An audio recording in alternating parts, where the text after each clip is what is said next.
একটা মানুষকে তাকওয়াশীল বানানো মানে সে আল্লাহর ওলি হয়ে যাবে। আল্লাহ বলে আমার ফেরেশতারা এ জেনে বুঝে হাতের নাগালের ভিতরে সব গুনাহ, ইচ্ছা করে সব গুনাহ লুফে নিতে পারে। প্রতিটা গুনাহতে একটা টাটকা ইন্টারেস্ট আছে, প্রত্যেকটা গুনাহতে। চুরি করুক টাটকা টাকা, ডাকাতি করুক টাটকা টাকা, কথা বলছেন না কেন?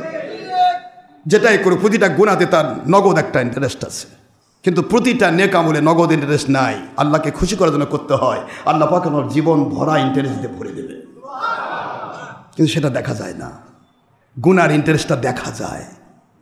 এই দেখা যাওয়া ইন্টারেস্টকে কবর দিয়ে আল্লাহকে খুশি করার যখন বান্দা গুনাহ ছেড়ে দেয় আর নেক আমলে ব্রত হয়ে যায়, আল্লাহ রহমতের ফেরেশতাকে বলে, এই ফেরেশতারা উশহিদু, তোমরা সাক্ষী থাকো, আমি আল্লাহ পাকের জীবনের গুনাহ মাফ করে দিয়ে একে ওলির মাকাম দিয়ে দিলাম।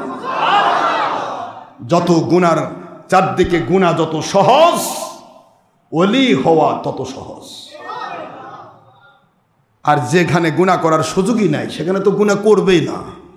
কয় বাবা আমার বেটা ঘুষ খায় না। কে বাবা না চাকরি করে কি? আমার বেটা মাস্টারি করে। তে মাস্টারি ঘুষ খাবে কি? ঘুষ খাওয়ার যে চাকরি, ইঞ্জিনিয়ারিং, বড় বড় যেগুলো পোস্ট, এই চাকরিতে যদি আপনার বেটা ঢুকে ঘুষ না খায়, তবে আপনার বেটা শুধু বেটা না, ওটা আল্লাহর ওলি বেটা। কথা কয় না? কি কথা বলছেন? তাকওয়াশীল হতে হয় বাবা। আমি